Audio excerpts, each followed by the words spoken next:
사사기의 마지막 부분에서 왕이 없었다고 하는 표현이 자주 등장을 하고 있습니다.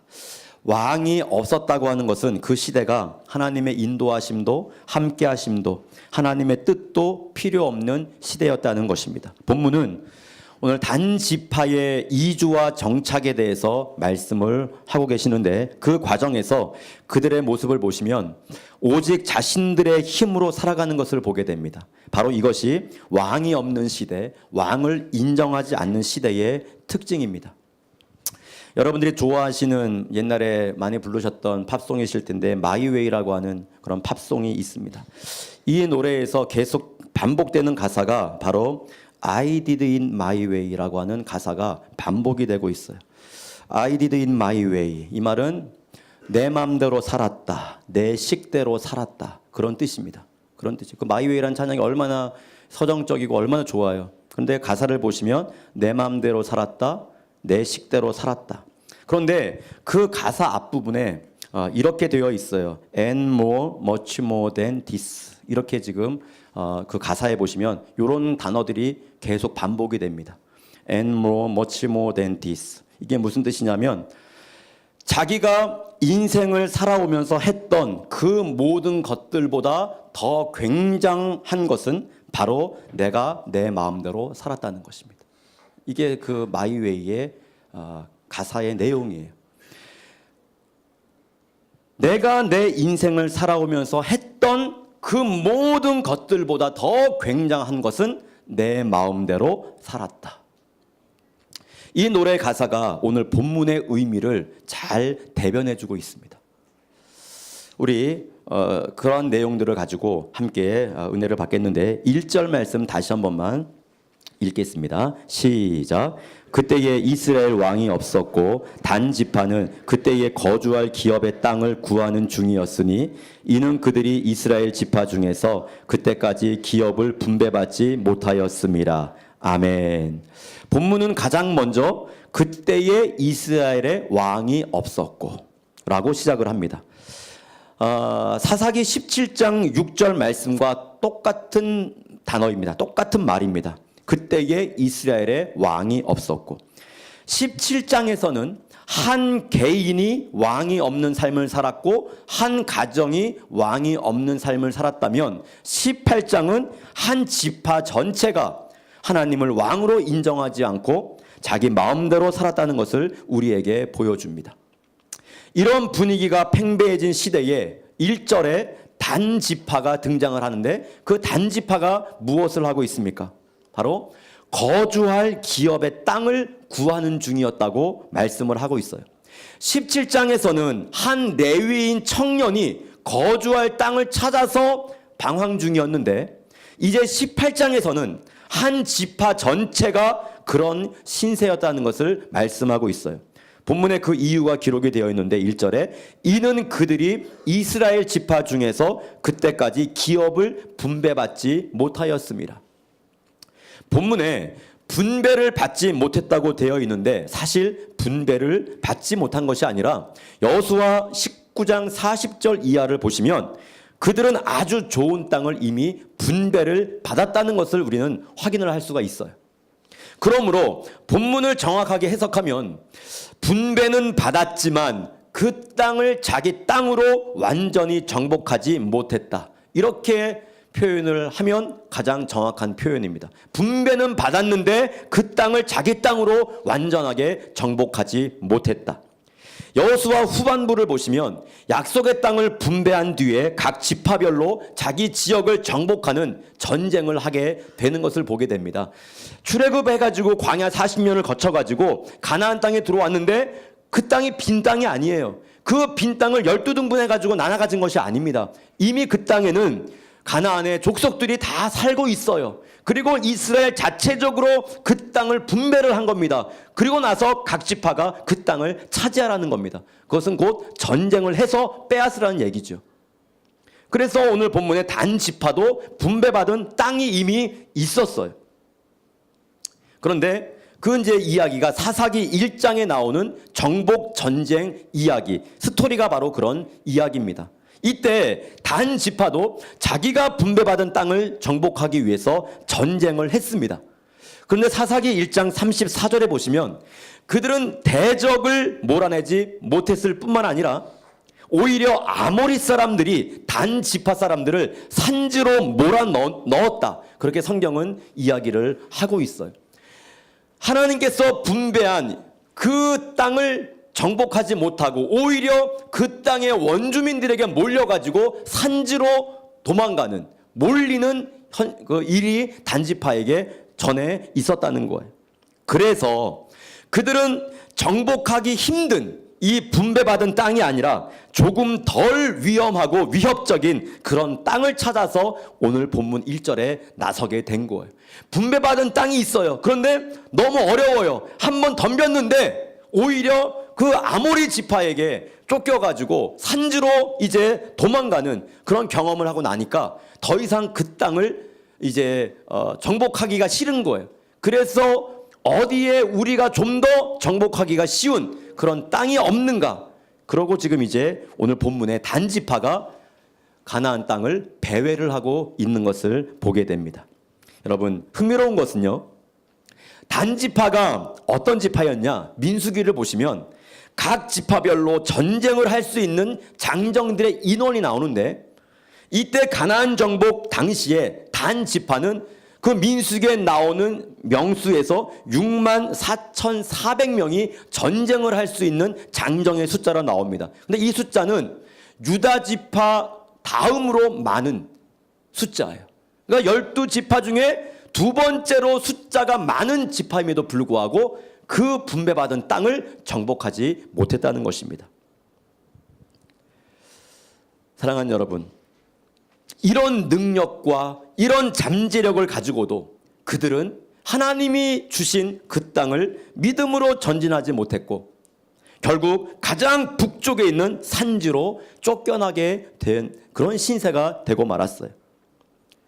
영적 전쟁은 내가 가진 실력으로 하는 것이 아니라 하나님을 의지하는 담대한 믿음으로 하는 것입니다. 오늘 우리의 모든 삶은 내가 사는 것이 아니라 하나님을 의지하는 믿음으로 사는 거예요. 오늘 교회도 마찬가지고요. 우리 가정도 마찬가지입니다. 우리의 미래도 마찬가지입니다. 하나님을 믿는 믿음으로 승리하는 것이지 내가 가진 힘으로 하는 것이 절대 아니에요. 오늘 그것을 잘 깨닫기를 간절히 축복합니다. 2절 말씀 한번 같이 읽겠습니다. 시작. 단 자손이 소라와 에스다올에서부터 그들의 가족 가운데 용맹스러운 5사람을 보내어 땅을 정탐하고 살피게 하며 그들에게 이르되 너희는 가서 땅을 살펴보라 하매 그들이 에브라임 산지에 가서 미가의 집에 이르러 거기서 유숙하니라. 아멘. 본문은 지금 현재 단 자손이 어디에 거점을 두고 있는지를 말씀합니다. 소라와 에스다올, 여러분 누가 활동했던 지역이죠? 삼손이 활동했던 그런 지역, 아주 유명한 장소입니다. 여기에서 그들은 땅을 정탐하고 살피기 위해서 정탐꾼으로 5명을 뽑아가지고 정탐을 보냅니다. 이유가 무엇이었습니까? 아까 말씀드린 대로 분배받은 땅을 정탐해보니 만만치가 않았어요. 그래서 하나님이 주신 땅이 아니라 좀 더 쉬운 땅이 없나 찾고 있는 것입니다. 즉 말씀에 순종하기보다는 쉬운 대안을 찾아 떠난 거예요. 그들의 방법은 어쩌면 자연스러운 반응이었을지 모르지만 너무나 인간적이었다는 것을 우리는 알 수가 있어요. 말씀에 철저하게 순종하려는 자세가 아닌 늘 쉬운 대안만 찾는 사람들은 결코 하나님의 능력을 경험할 수 없습니다. 힘들다고 포기하면 하나님의 능력은 더 이상 나타나지 않습니다. 힘들어도 말씀에 순종하고 불가능한 게 보여도 하나님의 방법을 고집하며 나아갈 때 하나님의 역사와 기적이 일어나게 되는 줄로 믿습니다. 쉽게 타협하고 쉽게 편법을 사용하는 곳에는 절대 하나님의 은혜와 역사가 나타날 수 없어요. 무슨 일이 있어도 어떤 상황을 만나도 항상 하나님의 가라고 하신 길을 철저하게 따르고 순종할 때 놀라운 하나님의 기적을 경험하게 되는 줄로 믿습니다. 오늘 거기서 그들이 정탐을 하러 가다가 만난 사람들이 이제 나오게 되는데 우리 3절 말씀 한번 보겠습니다. 시작. 그들이 미가의 집에 있을 때에 그 레위 청년의 음성을 알아듣고 그리로 돌아가서 그에게 이르되 누가 너를 이리로 인도하였으며 내가 여기서 무엇을 하며 여기서 무엇을 얻었느냐. 아멘. 2절 말씀 하반절에 보니까 정탐을 하러 갔던 그 정탐꾼들이 길을 가다가 밤에 누구네 집으로 들어가게 됩니까? 미가의 집으로 들어가게 됩니다. 그리고 거기서 3절에 보니까 그 집에서 누구의 음성을 들었어요?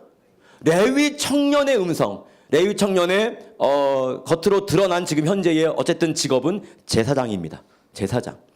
그 레위 청년 제사장의 음성을 듣게 됐어요. 그런데 마치 3절에 보니까 평상시에 알고 지내던 것과 같은 느낌이 들어요. 모르겠습니다. 평상시에 알던 사람인지 아니면 지역적으로 남쪽 지방의 언어를 사용해가지고 특이해가지고 알아들었는지 잘 모르겠지만 하여간 그 청년의 음성을 민감하게 알아들었어요. 그리고 나서 그 레위 청년 제사장에게 3가지를 질문을 합니다. 어떤 거였습니까? 핵심적으로 누가 너를 이리로 인도하였느냐? 그 다음에 네가 여기서 무엇을 하고 있느냐? 그리고 여기서 무엇을 얻었느냐?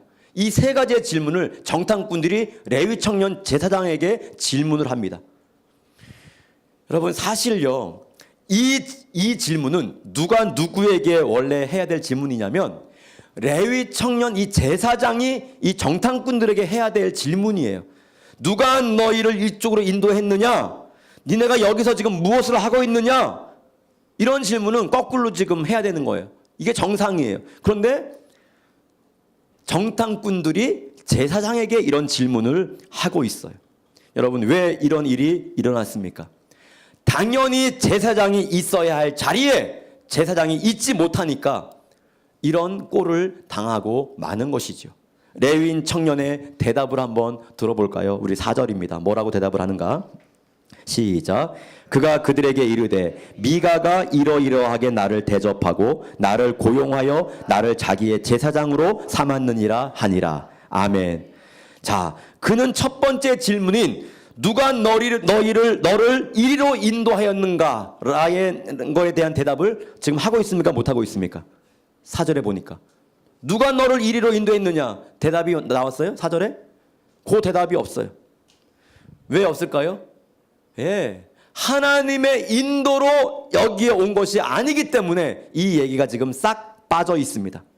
대신 그는 마지막 질문이었던 여기서 무엇을 얻었느냐는 그 질문에 대답을 하고 있어요. 미가가 이러이러하게 나를 대접하고 나를 고용하여. 미가가 우리 지지난주에 살펴본 그 대로 이 레위 청년에게 주겠다고 약속한 게 뭐였죠? 1년에 은 10개, 그 다음에 옷, 그 다음에 많은 음식. 이것을 내가 너에게 주겠다. 우리 집에 제사장으로 들어와서 쉽게 말하면 나의 개인 제사장으로 우리 집에서 일을 해라. 이제 그 이야기 듣고 지금 이 집에 이 레위 청년 제사장이 들어간 거 아닙니까? 그 얘기 하는 거예요. 미가가 이러이러하게 나를 대접하고 나를 고용하여. 여러분 지금 이곳에 없어야 될 이 사람이 이 집에 있는 것이 무엇입니까? 바로 미가가 자기를 이러이러하게 대접했기 때문에 내가 여기에 있다는 것입니다. 미가가 제시한 그 조건 때문에 여기서 일을 하고 있다는 거예요. 스스로 자기는 고용되어 있는 미가의 일꾼이라고 말하고 있어요. 얼마나 기가 막힙니까? 어쨌든 나름직이 제사장인데 제사장이 사람들에게 하는 말이 미가가 나를 고용해가지고 내가 지금 여기서 제사장의 일을 하고 있다는 겁니다. 거룩한 하나님의 일을 해야 할 사람이 단지 생계의 수단을 위해서 타협하고 엉터리 사역을 지금 하고 있는 거예요.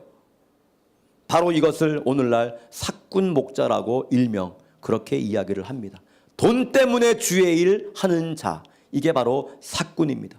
거룩한 하나님의 일을 생계의 수단으로 하는 사람들이 사꾼 목자입니다. 그래서 그들에게는 사명감도 없어요. 희생정신도 없습니다.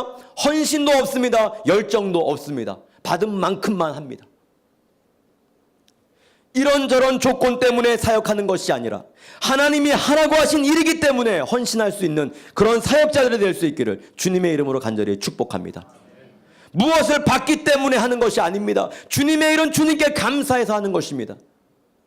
내 영광, 내 자존심, 내 명예 때문에 주의 일을 하는 것은 다 사꾼 목자입니다. 하나님께 감사해서 하나님을 중심으로 사역할 수 있기를 주님의 이름으로 간절히 축복합니다. 5절 말씀 같이 읽겠습니다. 시작. 그들이 그에게 이르되 청하건대 우리를 위하여 하나님께 물어보아서 우리가 가는 길이 형통할는지 우리에게 알게 하라 하니. 아멘. 자, 기가 막히죠. 그들은 레위인 청년의 이런 대답을 듣고도 자기들의 운명에 대해서 하나님께 물어봐달라고 부탁을 하고 있어요. 사꾼 목자인데 제사장 같지도 않은 사람한테 얘기 딱 들어보면 알잖아요. 그런데 자신들의 운명에 대해서 하나님께 물어봐 주십시오. 그들도 진정한 사역자를 구분하는 분별력이 없다는 것을 우리에게 보여줍니다. 그들이 진정 영적인 자문을 얻으려면 어디로 가야 됩니까? 당시 성막이 어디 있었다 그랬죠? 실로라고 하는 곳에 성막이 있었고 거기에 제사장이 있었습니다. 그렇다면 그들은 실로로 가서 대제사장을 만나 하나님께 제사를 드리며 하나님의 뜻을 물어보아야 했어요. 하지만 그들은 하나님의 방법을 버리고 엉터리 사역자에게 자기 인생을 걸고 있습니다. 그런데 본문에 그들이 질문한 내용을 한번 보십시오. 그들이 질문한 내용이 5절이잖아요. 그러니까 우리 읽었잖아요. 역시 그들의 수준을 알 수 있어요. 뭐라 그래요? 우리가 가는 길이 형통할는지 우리에게 알게 하라. 질문이 지금 이렇습니다. 우리가 가는 길이 형통할는지 우리에게 알게 하라. 그들의 질문의 핵심이 무엇입니까? 우리가 가는 길이 하나님의 뜻에 합당한 것인가가 아닙니다. 단지 그들의 관심은 우리가 가는 길이 형통할 것인가 아닌가에만 관심이 있다는 거예요. 그러니까 이 말은 인생의 방향을 자기가 다 결정해 놓고 하나님이 형통하게 해주실 것인지 궁금해하는 겁니다. 이미 자기가 하고 싶은 일을 다 결정해 놓은 상태에서 하나님의 뜻을 묻는 것이 여러분 무슨 의미가 있어요? 사역을 하다 보면 거듭거듭 하나님의 뜻을 묻는 사람들을 종종 만나게 됩니다. 그런데 왜 묻습니까? 정말 하나님의 뜻을 알기 위해 묻는 것입니까? 아니면 내가 결정한 일에 하나님의 허락을 받고 싶어서 묻는 것입니까? 이미 하고 싶은 것을 다 결정해 놓고 편안한 마음으로 그것을 하기 위해서 하나님의 뜻을 묻는 것은 아무 의미가 없는 것입니다. 백지 상태에서 하나님 내가 어떻게 하면 좋습니까? 그렇게 물어야 됩니다. 그리고 어떤 대답을 해주셔도 그 길이 아무리 어렵고 힘든 길이라도 하나님께서 응답하셨다면 그 길을 가야 됩니다. 그렇게 살아야 합니다. 이것이 하나님이 기뻐하시는 성도지요. 자, 레위 청년의 대답을 한번 들어볼까요? 6절입니다. 시작. 그 제사장이 그들에게 이르되 평안히 가라. 너희가 가는 길은 여호와 앞에 있느니라 하니라. 아멘. 과간도 이런 과간이 없습니다. 제사장이 지금 뭐라고 합니까? 평안히 가라. 너희가 가는 길은 여호와 앞에 있느니라. 이게 무슨 뜻입니까? 너희들이 가는 길은 하나님의 성공이 보장된 길이고 오늘 너희가 가는 길은 하나님이 원하는 길이고 기뻐하는 길이니까 걱정하지 말고 가라는 거예요. 본문에 여호와의 이름까지 거론하면서 그들에게 형통의 메시지를 전하고 있습니다. 여러분, 엉터리 제사장이 지금 여호와의 이름까지 이야기하면서 평안히 가라라는 거예요. 하나님이 너희의 길을 인도해 주실 것이라는 겁니다. 이 이야기를 듣고 있는 이 단지파의 5명의 정탐꾼은 여기까지 왜 흘러온 겁니까? 하나님께서 분배해 주신 그 땅을 버리고 힘들고 어려우니까 쉬운 대안을 찾아가지고 어떻게 하면 편하게 살까? 그것을 찾기 위해서 지금 여기까지 온 사람들이 아닙니까? 그렇다면 하나님이 지금 기뻐하지 않는 일을 하고 있는 사람들을 향하여 이 엉터리 제사장이 평안히 가라! 하나님이 함께 하신다.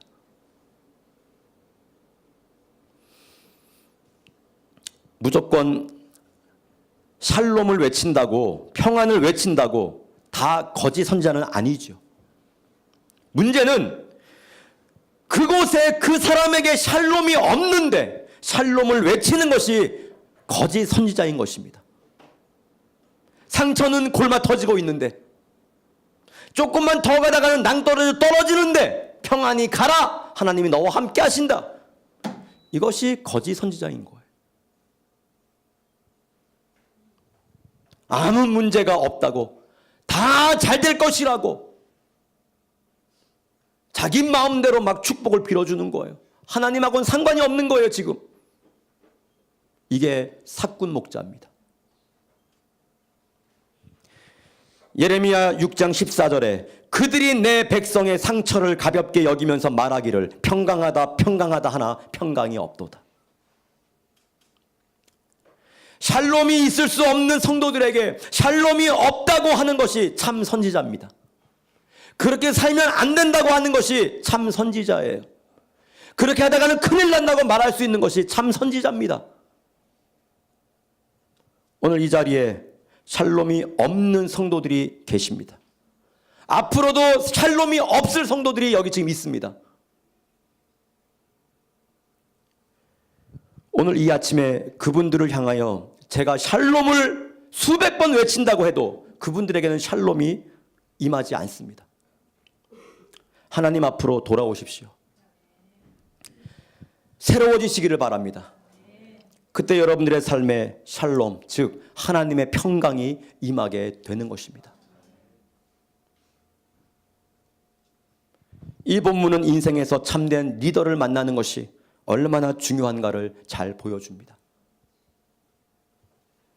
특히 사사시대처럼 시대가 암울할 때에는 더욱 좋은 리더가 우리에게 필요해요. 좋은 리더를 만나서 바른 말을 듣는 것이 큰 행복입니다. 내가 좋아하는 타입의 리더가 아니라 내 인생에 꼭 필요한 리더를 만나는 그런 축복된 신앙생활을 할 수 있기를 간절히 축복합니다. 그 교회 갔더니 목사님이 얼마나 싫은 소리를 하시는지 난 그게 못 다니겠다. 들으십시오. 그 교회가 복된 교회입니다. 그 교회 갔더니 늘 축복해 주시고 그게 뭐가 중요합니까? 내가 축복된 삶을 살지 못하는데, 내가 지금 낭떠러지로 떨어지려고 한 걸음 한 걸음 가는데 축복의 말이 뭐가 필요 있어요? 나를 살리는 말씀, 나에게 듣기 싫은 말이지만 그렇게 살면 안 된다고 권면해 줄 수 있는 그런 리더를 만나기를 축복합니다. 내 영이 지금 다 죽어가요.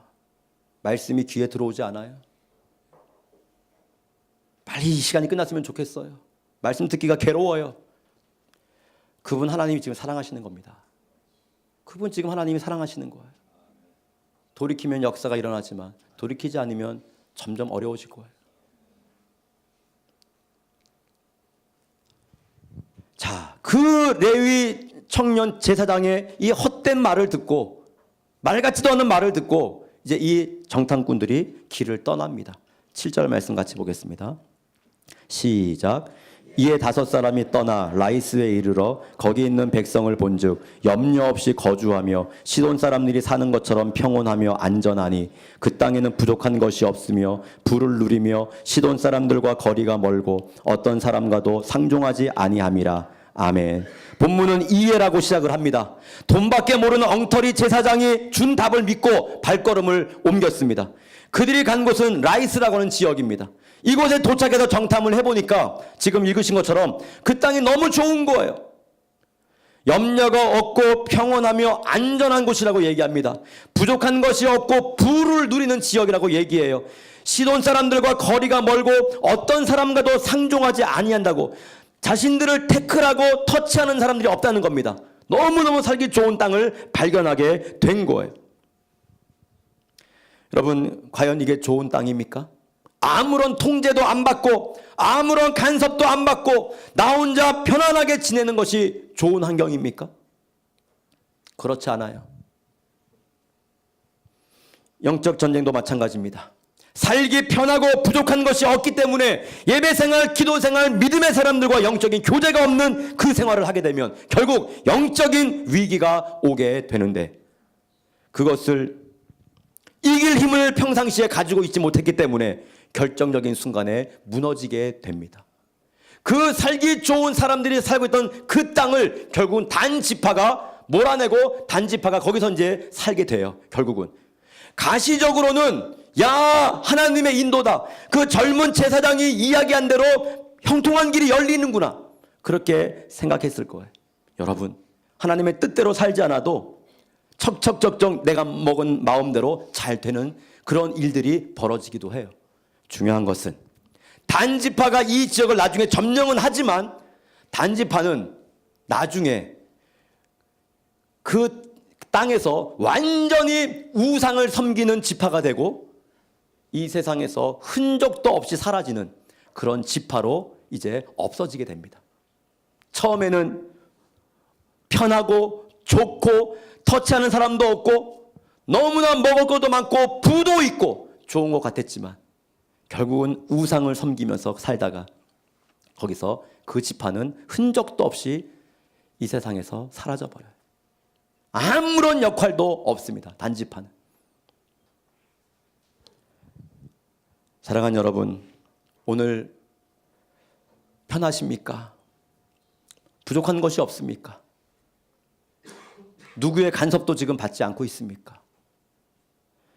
위험한 신앙생활을 하고 계신 겁니다. 하나님의 간섭을 받아야 되고 목사의 간섭을 받아야 되고 셀리더의 간섭을 받아야 됩니다. 예배생활, 기도생활, 성도들과의 영적인 교제생활을 철저하게 하셔야 됩니다. 그렇지 않으면 위험합니다. 쓰러질 수가 있다는 것입니다. 단지파처럼 결정적인 순간에 무너지게 되는 것입니다. 8절 말씀 보겠습니다.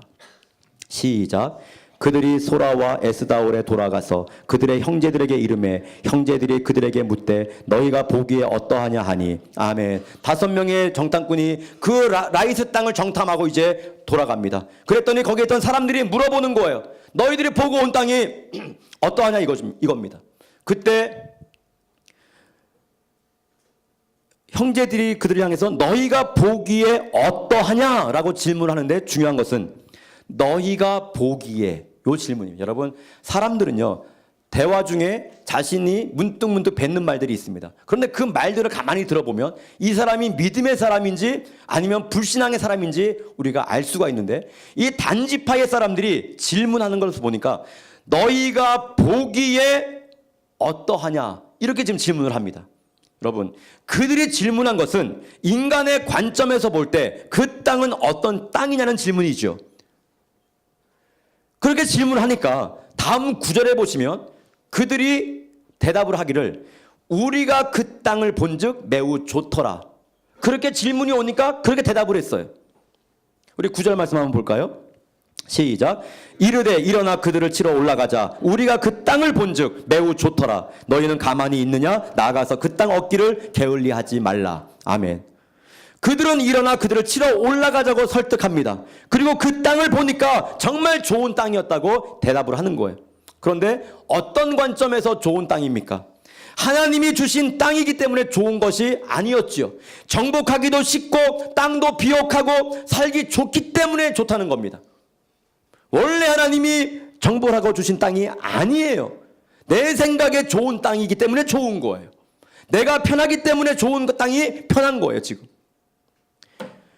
영적인 기준으로 평가한 것이 아니라 외적인 기준으로 평가한 겁니다.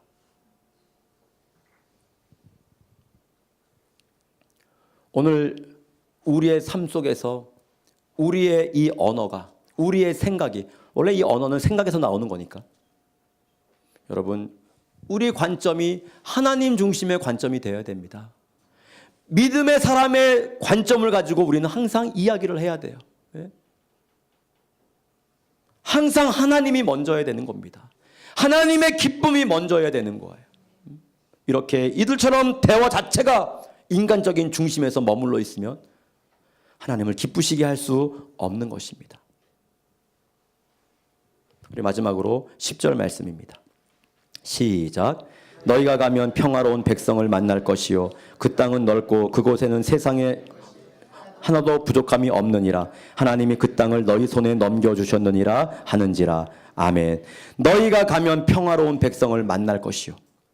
일단 거기에 가기만 하면 넓은 땅에서 아무 걱정 없이 평안하게 살고 있는 백성들을 보게 될 거라는 거예요. 또 그 땅은 넓고 그곳에는 세상에 없는 것이 없는, 부족함이 하나도 없는 그런 땅이라는 겁니다. 인간적인 기준으로 볼 때 다 합격이라는 얘기예요. 그 땅이. 계속해서 말씀을 드리지만 이런 기준으로 살면 당장에는 편할지 모르지만 결국에는 패배하는 인생이 되고 맙니다. 하나님이 주신 땅을 향한 도전이 없기 때문에 하나님이 주시는 승리의 감격은 절대 맛볼 수가 없습니다. 민수기 13장에 보시면 모세가 가나안 땅에 보냈던 10명의 정탐꾼의 보고가 나옵니다. 여러분, 오늘 그 10명의 정탐꾼들은 그 하나님이 주신 땅을 바라보면서 뭐라고 이야기합니까? 도저히 우리가 들어갈 수 없는 땅이라는 거예요. 왜? 거기에 살고 있는 원주민들이 기골이 장대하고 힘이 세고 너무너무 무시무시해서 하나님이 허락하신 땅임에도 불구하고 우리는 들어갈 수 없다는 거예요. 여호수아와 갈렙 두 사람은 뭐라고 합니까? 비록 그리할지라도 하나님이 우리에게 허락하신 땅이기에 우리는 충분히 저 땅을 차지할 수가 있다. 저들은 우리의 밥입니다. 그렇게 보고를 해요. 사랑하는 여러분, 오늘 이 본문의 정탐꾼들과 그들의 정탐꾼들, 그 여호수아와 갈렙의 이야기가 일맥상통하는 것 같지만 전혀 그 배경은 틀리죠.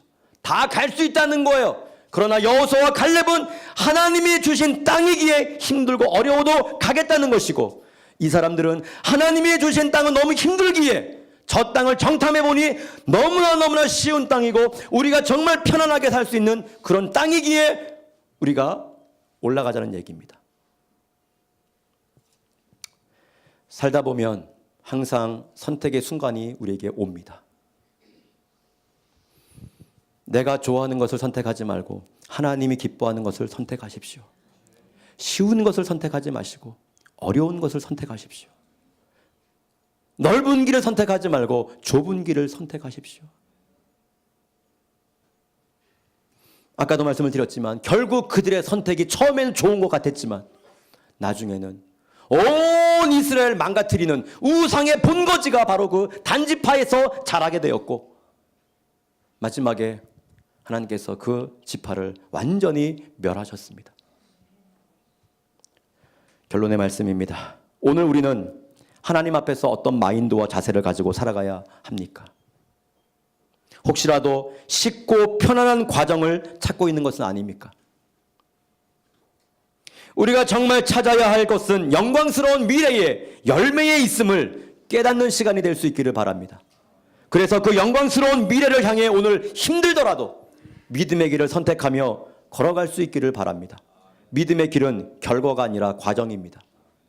여러분들이 믿음으로 산다는 것은 믿음의 과정을 걸어간다는 이야기입니다. 우리가 영광스러운 결과를 얻기 위해 믿음의 과정을 걸어가는 삶이 바로 믿음의 길이에요. 살아가는 삶의 순간순간마다 믿음의 사람다운 결정을 하며 살아가는 여러분 될 수 있기를 바랍니다. 비겁하게 겁을 먹고 애들 말로 찌질이처럼 나약한 소리나 하는 그런 삶에서 벗어나기를 바랍니다.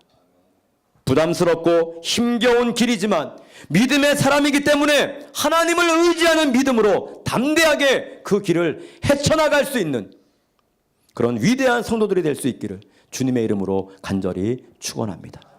함께 찬양하시겠습니다.